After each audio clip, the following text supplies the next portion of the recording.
eso, aquí está lo siguiente, lo que preguntaban y decían ayer desde un inicio. Recordemos que venimos hablando desde lo que es la famosa parte de, venimos hablando desde la parte de la selección del cultivo, ¿cómo se llama? La selección de la parte del cultivo, sí, cultivo y mercado, y así posteriormente nos vamos a ir moviendo hasta que lleguemos a la parte de la siembra como tal. Aquí todavía estamos un poquito lejos. Si ustedes van a hacer, por decirlo así, o van a utilizar más, sería bueno que que ya las vayan o que ya estén claros que deben de tenerlas antes de, ¿cómo se llama? De que, de que trasplanten su cultivo. Entonces, en ese sentido, veamos lo siguiente. ¿Qué se requiere o para qué se debe de hacer lo que es la parte de la parte de las barreras vivas? ¿Para qué se deben para qué se deben de establecer? Entonces, según la literatura, preferencia, específicamente en la parte de la gramínea les puede ser muy útil para todos aquellos, bueno, ustedes ya llevaron fitopatología, les debe de ser útil específicamente para el manejo de problemas de virosis transmitidos por áfidos, básicamente, lo que son los que pueden alimentarse de sorgo. Eh, puede ser de 0,5 a 1 metro de ancho, deben de estar tener una, ¿cómo se llama? Una altura entre 30 y 40 centímetros antes del trasplante. Entonces, todo eso tienen que tenerlo claro, esas alturas o ese tipo de actividad, es muy bueno que ustedes cuenten con ello y no lo olviden, háganlo antes de establecer su cultivo. Poda y manejo de barreras rompevientos si hubiesen en la zona, e instalación de barreras rompevientos si no las hay, pero eso es opcional también. Aquí alguien ayer, la vez pasada, no recuerdo quién me estaba hablando de los diferentes tipos de barreras vivas que se pueden utilizar. No sé si está por aquí el compañero que me lo recuerde.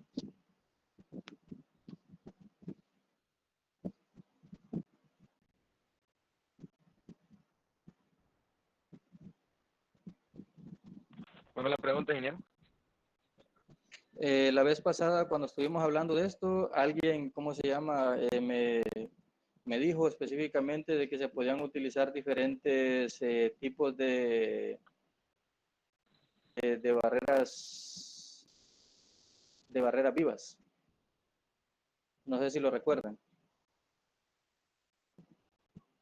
Alguien me estuvo diciendo de diferentes tipos de barreras vivas.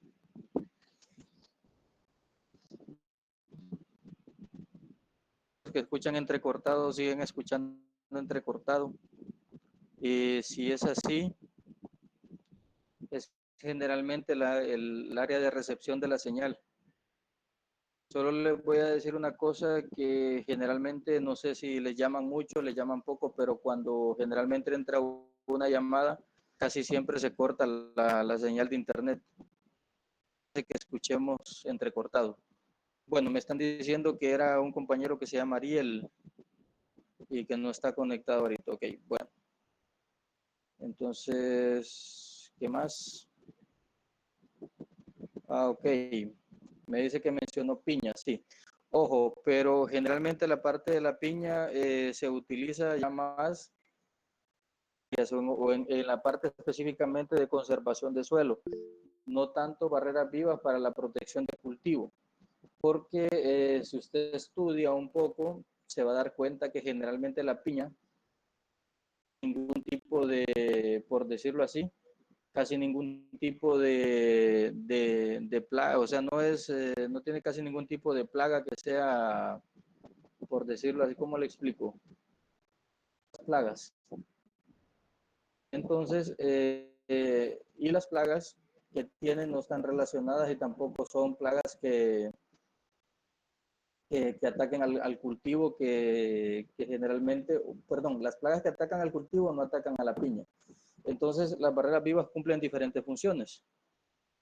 Le decía específicamente, era ¿cómo se llama? ¿Cómo se llama? Una de las que le decía de las funciones era permitir o evitar lo que son las, por decirlo así, que los insectos que son vectores me transmitan virus a mi cultivo. Y ojo, eso solo funciona para áfidos. Para las demás, generalmente no funciona. Ok, me pregunta alguien que si el sorgo aún no llegara a la medida de los 30 puede atacar a nuestro cultivo. Estas barreras realizan, se puede atacar. Ok, generalmente, ¿por qué se pide que estén a esa altura? Para que realmente, como hablábamos anteriormente, cumplan la función específica de eso, de lo que es de una barrera. Si no tienen esa altura, por lo general no va a casi a cumplir ninguna función. Lo que usted hace con la barrera viva es como quien dice también, además de que sea una barrera, de que sea un lugar donde como digamos, el vector pudiese limpiar su estilete, también, ¿cómo se llama? También podríamos decir que si no está lo suficientemente grande, entonces no va a ser atractivo, por decirlo así, para el insecto y que el insecto se pueda quedar ahí. La otra función que tiene las barreras vivas muchas veces es para algunos que hablan de este tema y que generalmente trabajan mucho es básicamente lo utilizan como un medio de control y la otra es que lo utilizan de una forma que le permita, por decirlo así, tener un reservorio de vida silvestre, o sea, específicamente enemigos naturales. Cumple diferentes funciones y básicamente va a depender de ustedes qué es lo que realmente quieran hacer con las barreras vivas. Pero si lo van a utilizar como un lugar donde van a controlar insectos, insectos plaga, perdón, entonces simplemente deberían de estar haciendo aplicaciones periódicas a las barreras para eliminar los insectos que están ahí. Si es un reservorio de vida silvestre, no pueden aplicar productos químicos porque simplemente se aplican, van a matar los insectos benéficos. Entonces, eso va a depender básicamente de qué función le quieran dar ustedes a la barrera viva. Otras barreras que se utilizan generalmente es la parte de, ¿cómo se llama? Algunas que tienen una relación específica con lo que es, aquí está la parte de sorgo, con la parte de repelencia. Específicamente se ha estudiado y se tiene información ya concreta, específicamente de lo que son el género tagetes o tagetes erecta, específicamente algo que le llaman flor de muerto, tiene la capacidad de incluso, por decirlo así, tiene la capacidad incluso de repeler a otros géneros, además de lo que es Bemisia tabaci. Entonces, eso se utiliza y ya se está haciendo, como usted puede observar en esta fotografía, incluso puede hacerse combinado con algunas trampas de colores o trampas de olores, que responden muy bien también a algo parecido a como que fueran feromonas. Otras, bueno, estas las barreras, las mismas, con el objetivo de que estén, ¿cómo se llama? Lo más grandes posibles antes de establecer nuestro cultivo. No sé si tienen alguna pregunta hasta el momento, ingenieros. Ingeniero, Mande. yo tuve la oportunidad de observar una vez en un huerto familiar, donde utilizaban el gandul como barrera viva. Ajá. Pero la pregunta es, ¿el gandul cumple con las funciones de la barrera viva? Sí puede cumplir las funciones de la barrera viva, pero tampoco habría que ver, como le digo y le explico, habría que revisar realmente si, ¿cómo se llama? Habría que revisar si para el cultivo que usted va a utilizar, para el cultivo que usted lo va a utilizar como barrera, si más bien no está haciendo al revés, que está trayendo otros insectos. Por ejemplo, ¿De qué familia es el gandul? Es de las familia Poáceas. de las fabáceas. Es familia del frijol, ¿verdad? Sí, Sí, sí, leguminosa, sí. poáceas. Entonces, si lo que tiene, por ejemplo, es para tomate, yo no lo recomendaría, porque las fabáceas todas son hospederas de mosca blanca. Y los virus que posee la mosca blanca no es posible eliminarlos del estilete. Simplemente ella tiene una persistencia, tiene un sistema de persistencia del virus en el sistema, por decirlo así, en las glándulas salivales, y el virus cicla ahí durante todo el ciclo de vida, valga la redundancia, de la mosca, entonces simplemente no sirve. Entonces, la barrera hay que evaluarla realmente, qué va a sembrar usted y si me es efectivo. Por ejemplo, la fotografía que usted ve acá, donde colocan este tipo de barreras, básicamente pudiese ser sorgo o maíz. Incluso, ya lo que mencionaba el compañero para la parte de lo que decía por acá, la piña. Ok, lo que decía, ¿cómo se llama? Ariel, aquí dice Ariel que el escoger barreras vivas es según el tipo de plaga. Básicamente más relacionado con el cultivo principal que usted va a sembrar. Y así de esa manera usted también puede evitar que se le dañe su cultivo. O sea, ok. Eh, eh, Generalmente lo que hacen es, lo que le decía, lo que sí les voy a dejar claro es que es muy efectiva para el control de virosis, pero para insectos plaga tipo afios, nada más. Para los otros, generalmente no cumple casi ninguna función. ¿Ok? Entonces, básicamente eso puede, ¿cómo se llama? Les puede ser útil. En el caso de lo que decía Ariel también, escoger piña. Lo que quería hacer referencia es que muchos utilizan barreras y lo hacen con doble propósito. Básicamente, ¿cuál es? Que le pueda producir algo también, además de que esté ahí como adorno o que esté cumpliendo la función de controlar algunos problemas patológicos, que me sirva también como... Sin embargo, hay que tener claro que si lo va a utilizar para eso, básicamente debería usted en todo caso de que le debe dar un manejo a la barrera, o sea, por decirlo así, fertilizarla o utilizar algún manejo para ya sea plagas y enfermedades, si es en el caso de maíz, para que usted pueda producir algo. El otro tema es limpieza de bordes o bordas y lote de siembra. O sea, ya cuando voy a lo que voy, como se dice, como diríamos anteriormente, o sea, esto ya es eliminar específicamente por decirlo así, eliminar aquellas plantas antes de trasplantar que estén ahí. O sea, que aparecieron así de la noche a la mañana o por decirlo de una u otra manera. Entonces, vamos a trabajar específicamente en la limpieza de eso. Muy importante lo que yo creo que esto lo hemos venido repitiendo desde el inicio, la parte de eliminar malezas hospederas.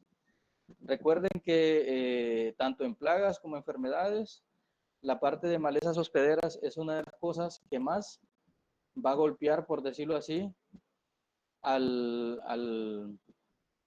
¿cómo les explico? Que más va a golpear al productor. Ok, esa es una de las cosas. La otra es, como dice acá, la pregunta sería, ¿cuánta área debo de limpiar alrededor? O, ¿cómo se llama? Por decirlo así, los bordes o las bordas. ¿Cuánto debo de limpiar? Pero siempre se dice que por lo menos 10 metros. Sin embargo, era lo que estaba ahí atrás también, que decía, ¿cómo se llama? Evaluación de los cultivos que producen, por decirlo así, evaluación de los cultivos que producen generalmente los vecinos. Eso sí tienen que tenerlo, pero muy claro. Ojo con eso, tengan mucho cuidado porque simplemente hace referencia a lo que es la posibilidad de que lo que tengan los vecinos es lo mismo que que yo estoy produciendo y simplemente me puede ocasionar un daño, por decirlo así. Ojo con eso, mucho cuidado, ingenieros. Hay que ir teniendo cuidado con esos detalles y simplemente veamos, cuidemos muchas cositas que pareciese que son, por decirlo así, muy pequeñas, pero tienen su relevancia o su repercusión al final en la parte de producción. Volvemos a repetir, eliminar malezas hospederas, ya sea alrededor en los bordes o el lote de siembra, eso antes de lo que es en la parte del trasplante. 3 metros, ojo, al menos.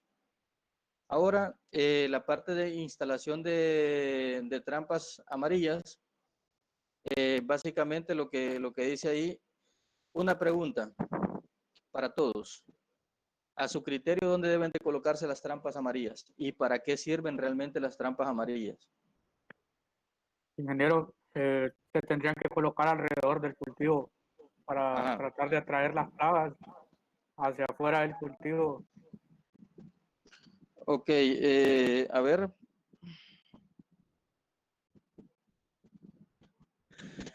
A ver, vamos a ver, como dice un colega ahí en la universidad. Veamos. Lo que me dice el compañero por acá antes de eso, Torres Uclés, generalmente para la parte de mosca blanca hay muy pocas barreras que usted pudiese utilizar. Sin embargo, pudiese hacer lo que es la parte por decirlo así, la parte de utilización de plantas repelentes como Tagetes erecta. Pudiese combinarlas con sorgo. Entonces, con eso pudiese usted trabajar. Pudiese haber una posibilidad de ello. Del manejo específicamente de la reducción de la incidencia de la mosca blanca. Decía el compañero que se deben de colocar alrededor del cultivo.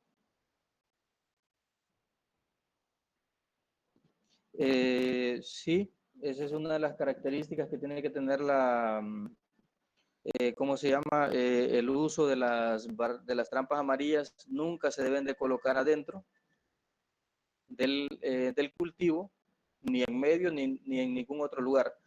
Ojo, e incluso se pudiese decir que básicamente donde deberían de colocarse es en el punto de entrada. Por eso la pregunta que les hacía, ¿para qué sirven realmente las trampas amarillas?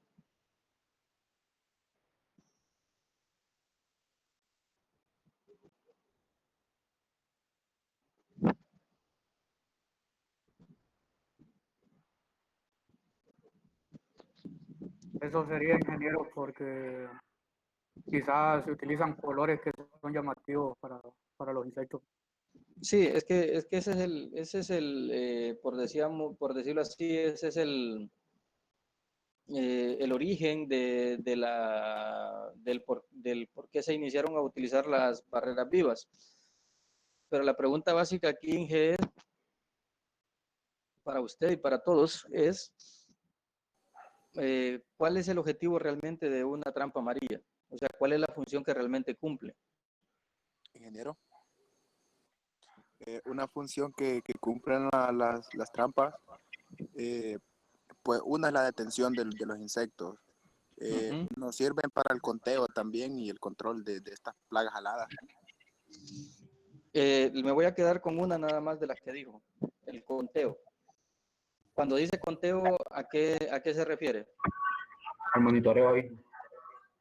Exactamente, la parte de monitoreo. Y A las trampas amarillas, con esas dimensiones que le dan de 1 por 1, no le busquen más función que monitoreo. O sea, no le busquen más función que monitoreo porque realmente la parte de control no la cumple. ¿Ok? ingeniero, Solo aclararles eso. Ajá, dígame. por medio de ellas tendríamos realizaríamos el conteo o el monitoreo, ¿verdad? De cuánto, del punto tanto porcentaje de plaga por planta tendríamos en el cultivo? No, eso es para saber cuánto está ingresando a mi parcela. El Y en caso de conteo aplicar, en el caso de saber cuántos hay por planta, usted tiene que hacer la parte de muestreo.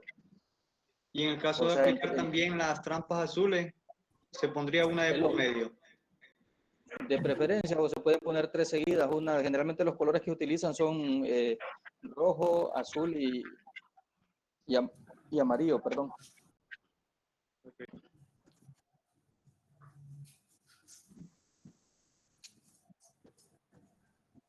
Ok, entonces vuelvo incluso les voy a Entonces solo sería comentar. un monitoreo, ingeniero. Dígame, Reyes. Entonces, esta trampa amarilla solo sería solamente para monitoreo. Así es. E incluso Ajá. le voy a comentar que las trampas amarillas son más el daño que hacen que lo beneficiosas que son. Lo que una trampa amarilla haga un análisis de cuántos insectos benéficos hay y cuántos insectos dañinos hay ahí dentro de la trampa. Y se va a dar cuenta que casi el 80% de los insectos son benéficos. Son himinópteros y algunos dípteros que generalmente no tienen ningún problema con los cultivos. E incluso va a encontrar polinizadores, hemos encontrado también así como coccinélidos, que generalmente son controladores biológicos. Entonces, simplemente se hace eso con el objetivo de saber que está llegando bueno, básicamente que está llegando a mi cultivo, porque difícilmente usted va a hacer que salgan una vez instalados adentro, corre con químicos, pero de ahí de otra manera, generalmente ellos ahí permanecen de preferencia. No sé si alguien tiene más alguna otra pregunta. Mande. Entonces, si son más el daño que ocasionan esas trampas, porque son más recomendadas. Porque es lo que estamos hablando, o sea, simplemente se recomiendan para saber usted qué plaga le están llegando a su cultivo.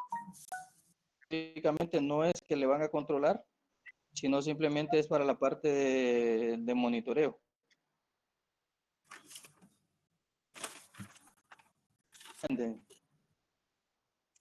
Sí, entendí. Ok. Bueno, ingeniero, si gustan, tómense unos 5 minutos para que sigamos.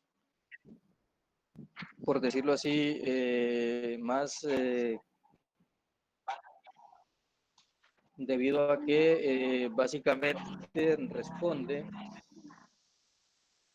al éxito o el fracaso que puede tener su proyecto en ese caso, ¿entiende? Sí. Entonces vamos a eso, siembra de semillero, ingenieros. Yo creo que ya hemos hablado bastante de todo un poco y ya podemos ir entrando en materia a lo que corresponde. Entonces, vamos a ver, en todo caso,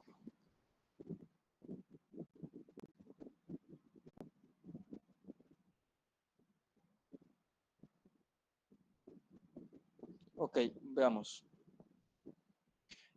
Siembra de semilleros. Generalmente esto responde básicamente a lo que es el ciclo de semillero, del tiempo que le van a dar a los cultivos, y básicamente depende del tipo de cultivo. Veamos, ¿cuáles pueden andar en 45 días? Creo que eso de 45 días sí ya sería un poco, sería mucho, pero pudiesen ser, por ejemplo, pudiese ser lechuga, pudiese ser repollo, tomate, pero generalmente en lugares donde el clima es muy, muy fresco, o sea, frío. Pero por lo general, en el caso del tomate, chile, repollo, lechuga, si se hace así en semillero, generalmente tarda entre 25 y 30 días. 12 días, básicamente es, ¿cómo se llama? Básicamente son casi todas las cucurbitáceas, pepino, por decirlo así, pepino, zapallo, sandía, melón. Entonces, ojo con eso. Entonces, dependiendo del cultivo, así sería, por decirlo así de una u otra forma, el tipo de tiempo o la cantidad de tiempo que va a estar en el semillero. El sustrato, ingenieros, como bien preguntaba el compañero, eso depende básicamente de los materiales que se tengan. Generalmente se prepara con suelo, con materia orgánica, se le puede aplicar un poco de arena si fuese suelo arcilloso, si no, pues no necesariamente se le aplica. Recuerden que en el caso del sustrato que ustedes necesitan, o sea, lo que ustedes requieren como sustrato es algo que se mantenga firme y lo puedan sacar como pilón, como se dice comúnmente. Entonces, eso hay que tener cuidado con ello. Básicamente, vuelvo a repetir, si son materiales locales, hay que buscar un suelo donde, de preferencia, donde nunca se haya cultivado para que éste pueda, por decirlo así, evitar lo que son posibles enfermedades. Recordemos que posiblemente trabajemos en casa y no haya posibilidad económica para poder pagar un producto químico que les permita evitar lo que son por ejemplo, el mal del tayuelo. Lo que se hace o lo que hacen algunos lugares en la parte de semilleros es que compran un sustrato que se supone viene de manera inerte, y ya sea turba o fibra de coco, y con eso generalmente soluciona. Pero generalmente, bueno, eso va a depender del tipo de condiciones que tengamos, pero generalmente los semilleros pueden hacerse casi en cualquier o casi en cualquier lugar, siempre y cuando se tengan las condiciones, ya sea en bandejas plásticas o bandejas de poliespuma o de algún otro tipo. También está lo que son los semilleros abiertos, o sea, así más o menos en el suelo, que se hacían mucho antes en bloques de tierra, como usted puede observar aquí alguien haciendo, ¿cómo se llama? Un sistema muy parecido que fuese a uno de plástico, solamente que con bloques de tierra, con el objetivo de colocar una semilla y mantenerlo para que no tenga que sacar usted, ¿cómo se llama? Así a raíz desnuda. Otros así más o menos para también plásticos, como ustedes pueden observar acá abajo, también se hacen en otro tipo de materiales, ya sea con bolsas o con vasos plásticos. También ustedes lo pueden realizar siempre y cuando hagan una desinfección previa. Eso es muy importante. Cualquier material que ustedes vayan a utilizar, traten de hacer una desinfección previa, y específicamente en la parte de desinfección previa pueden utilizar algo como yodo, que es uno de los materiales que generalmente se utilizan en la sección de hortalizas para poder, ¿cómo se dice? Para poder desinfectar lo que son las bandejas. Ese es uno de los elementos. Otra cosa es, pueden hacerse ya sea muy tecnificados, o pueden hacerlo básicamente, como se diría, con materiales locales, ya sea en cartón de huevos o como pueden ustedes observar ahí en vasos de casi cualquier cosa. Recordemos que en el caso de los alveolos que presenta, o sea, las cavidades que presentan estas bandejas que están aquí, que son plásticas, me sorprendió que a alguien le dijeron que no podía utilizar, por decirlo así, simplemente, si vemos ustedes o observan ustedes esta parte de los alveolos, no necesariamente pueden observar que tenga una gran profundidad, sino que simplemente pudiese asemejar muy bien a lo que es la altura de un espacio que tiene un cartón de huevo. Entonces simplemente lo pudiesen utilizar. Siempre y cuando le den las condiciones necesarias, pienso que la planta puede crecer ahí en buenas condiciones hasta que lo tengan que trasplantar. Igual acá, es lo mismo. Traten de utilizar, por ejemplo, el mismo tipo de semilla y utilizar solo un tipo de planta por bandeja, para que no les vaya a pasar esto que ustedes ven acá. Generalmente se coloca nada más una semilla por alveolo o por punto, con el objetivo de que crezca lo mejor posible. Recordemos lo que se hablaba en fisiología vegetal, que cuando se colocan plantas muy pegadas, generalmente ocurre algo que se llama un fenómeno específicamente producido por lo que son las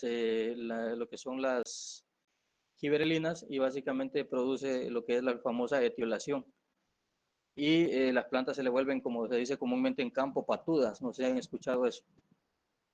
Entonces eso también hay que tratar de evitarlo para que ustedes tengan buenas condiciones de sus plantas, por decirlo así, de una u otra manera. La otra cosa es el manejo que se le vaya a dar en el semillero. Tienen que recordar que en bandejas o se colocan en un lugar específico más pequeño para poderle dar buenas condiciones, tanto de riego, aplicación de algún producto, si es que lo tienen, y si no, pues la parte de fertilización aquí sí sería bueno que la realizaran. Solo cabe mencionar que la parte de riego es bastante mínima, o sea, son gramos los que se utilizan por cantidad de litros, y dentro de esos gramos pudiésemos decir que pudiesen utilizar más o menos unos 8 gramos por unos 2 litros de agua, y hacer la parte de inmersión, o hacer un pequeño riego para que la planta vaya agarrando, por decirlo así, como se dice vulgarmente, fuerza. Ojo, cuando utilicen soluciones de fertilizantes, nunca, y más si son las cucurbitáceas, ahorita que hablemos de solución arrancadora, nunca le vayan a echar ni de la solución arrancadora, que es una mínima cantidad de fertilizante que lleva, nunca le vayan a echar ningún químico, específicamente fertilizante, sobre la hoja a las cucurbitáceas, porque generalmente las mata. Eso sí, hay que tener mucho, pero mucho cuidado. Entonces, hablábamos... Ingeniero, ¿Mande? disculpe. Al momento de fertilizar, cuando esté en bandeja, se pondría a diluir en agua y el momento de aplicar sería por jeringa. ¿O se No, puede sí, utilizar con sabor? mire, generalmente si usted tiene, si lo va a hacer en bandeja, lo que se hace es, se crea o se forma algo así más o menos como una bandeja donde agarre el agua. Entonces simplemente en esa bandeja usted simplemente lo que hace es coloque el agua, y en esa agua, sobre esa agua pone la bandeja para que los alveolos, o sea, los piloncitos Absorbe por abajo. Exactamente, por abajo lo absorbe. Ah, okay. No hay necesidad y si no hay posibilidad, pues hay que hacerlo así como usted dice, con jeringa, con mucho cuidado de evitar quemar las plantas, porque eso sí es otra de las cosas que hay que tener mucho, hay que ir con dedicación. Les decía, y generalmente lo que dicen mucho, las hortalizas son de los cultivos con los cuales usted aprende a producir, porque con el objetivo de evitar pérdidas, ¿cierto? Entonces, esos detallitos hay que tenerlos, ¿cómo se llama? Hay que tener mucho cuidado. Después de lo que es la siembra de semilleros, puede guardarlo usted en invernaderos, que son los más tecnificados que existen. Sin embargo, no son los únicos. Igual tampoco creo que les voy a decir que lo hagan en su casa, porque eso sería algo también de buscarles demasiado costo. Tampoco es válido. Hay que buscar de hacerlo de la manera más económica posible. Por eso les decía, materiales locales. Hay que tener mucho cuidado con los materiales locales. Alguien me decía, ¿cómo puedo desinfectar el sustrato que quiero utilizar? Le decía él, puede utilizar agua hirviendo, no agua hervida, porque es muy diferente agua que esté hirviendo con agua hervida, ¿cierto? Hay una diferencia muy grande. Entonces puede utilizar agua hirviendo, aplicarla, y simplemente lo que puede hacer usted es dejarla ahí, por decirlo así, o sea, aplicarle el agua. Eso sí, le comentaba a él que generalmente usted va a tener que dejar que ese sustrato enfríe, porque no se vaya a poner a sembrarlo al día siguiente, porque le va a quemar las plantas, perdón, le va a quemar las semillas, y usted no está como para estar, por decirlo así, dañando más de lo necesario. Entonces, esos detallitos sí lo puede hacer, vuelvo a repetir, con agua hirviendo. Sin embargo, no olvide que debe dejar de reposar, o sea, enfriar el sustrato. Incluso lo puede estar removiendo siempre y cuando lo remueva, ya sea con sus manos, pero desinféctese. Y, ¿cómo se llama? Desinféctese y, por decirlo así, y así lo puede manipular directamente con las manos. Antes de eso, para evitar lo que es, como decimos nosotros, una contaminación. Hay que hacer lo que es cámaras de germinación, que las cámaras de germinación, ingenieros, por si ya alguien hizo su semillero, la cámara de germinación lo que hace es brindarle las condiciones por decirlo así, a la semilla, como humedad, oscuridad, crea una atmósfera con temperatura y humedad constante, y así le ayuda a que germine más rápido. Eso es lo que hace generalmente lo que es la parte de la cámara de germinación. Entonces pueden hacer eso. Bueno, deben de hacerlo para que germine de una mejor manera. Generalmente la cámara de germinación suelen ser, por decirlo así, un tipo de cuarto o un lugar donde generalmente está oscuro y con la humedad y temperatura controlada. Sin embargo, hay una manera muy económica y sencilla de hacerlo. Si usted va a utilizar, por ejemplo, vasos desechables, trate de colocarlos dentro de una caja, y esa caja lo que hace es un embalaje, o sea, la envuelve, por decirlo así, para que me entiendan más sencillo, con un plástico oscuro, y la colocan en un lugar donde no tenga contacto directo con el sol. Ingeniero, Simplemente esté a la sombra. Mande. fíjese que se escucha un poco de interferencia. No sé si me escucha. Ahora sí, ya. Un poquito mejor ya. Okay.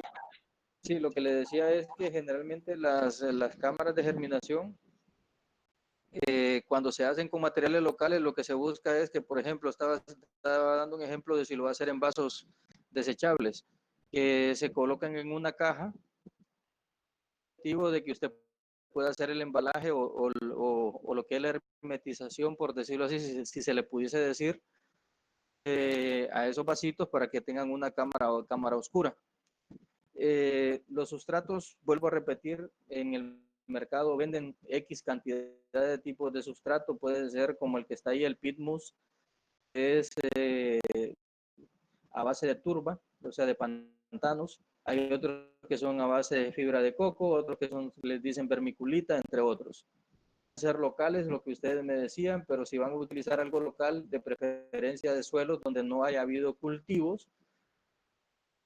Si ustedes recuerdan de la parte de fitopatología, la principal forma de contaminación que llevan cultivos generalmente es la utilización del mismo lugar donde se ha cultivado muchas veces.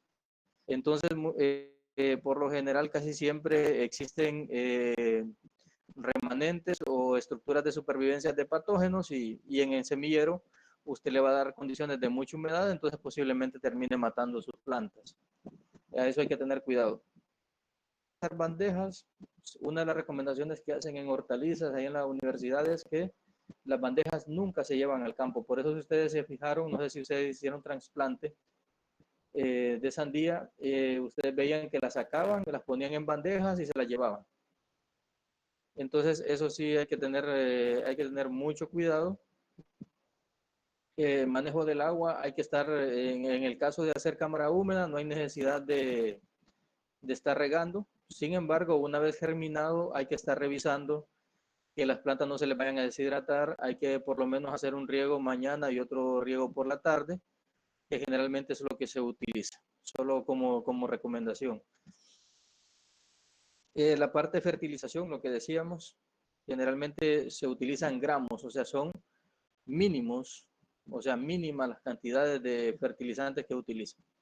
No se utilizan grandes concentraciones, porque ya se ha visto que hay algunas personas que utilizan grandes concentraciones y lo que hacen es simplemente quemar, por decirlo así, como se dice vulgarmente, quemar o deshidratar las plantas. Entonces eso hay que tener mucho, pero mucho cuidado.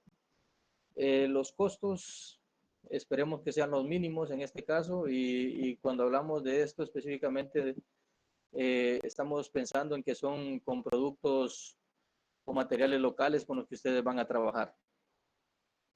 Otra cosa, Hay algunos productos que se venden en el mercado como tricoderma, que si ustedes, ¿cómo diríamos? Si no hay comprar productos químicos o si hay la posibilidad de, ¿cómo se llama? ¿Cómo les explico? Si hay la posibilidad de comprar algo y fuese biológico, comprar tricoderma y específicamente tricoderma arceanum, que es un competidor por excelencia en el suelo y evita lo que es algunas enfermedades como mal del tayuelo. Y la aplicación de algunos insecticidas, eso sí se recomienda antes de llevarlo al campo, pero lugares donde ustedes van a trabajar, por lo general, casi nunca hay plagas o hay plagas, así que entonces pudiesen ustedes trabajar de manera muy tranquila sin pensar en que van a tener que aplicar productos químicos para cuidar su cultivo. Sin embargo, es bueno que se vaya leyendo acerca de ello porque, o por cualquier cosa, si hubiese la necesidad de algún manejo o algo, pues estén claros ustedes qué se puede hacer o qué debería de hacerse. Igual, vuelvo a repetir, para eso que vamos a estar pendientes de ustedes para que, ¿cómo se llama? Poderles ayudar en cualquier o por cualquier consulta que ustedes tuviesen. Pero solo aclarar, perdón, que la aplicación de insecticidas generalmente en la universidad lo que se hace es una aplicación de Actara, que es un producto básicamente sistémico y lo que hace es evitar los primeros problemas con, por decirlo así, problemas con insectos chupador, o sea, para los famosos chupadores. En sus primeros estadios de vida y así usted evita daño. Las estructuras de los semilleros, como ustedes pueden observar acá, pueden ser de diversa manera, pueden hacerlo de esa forma, puede ser de manera artesanal, como observan acá, igual que acá donde está la señora aplicando su riego. Muchas veces el riego se busca que sea con algo suave. No vayan a agarrar el chorro de la manguera de esa que en algunas zonas que escarba, porque si no se van a echar las plantitas. Entonces eso mucho cuidado. Generalmente se está revisando para ver la cantidad de humedad que tiene y así se hace la aplicación o no. En algunas zonas se utiliza lo que es nylon, como ustedes pueden observar acá.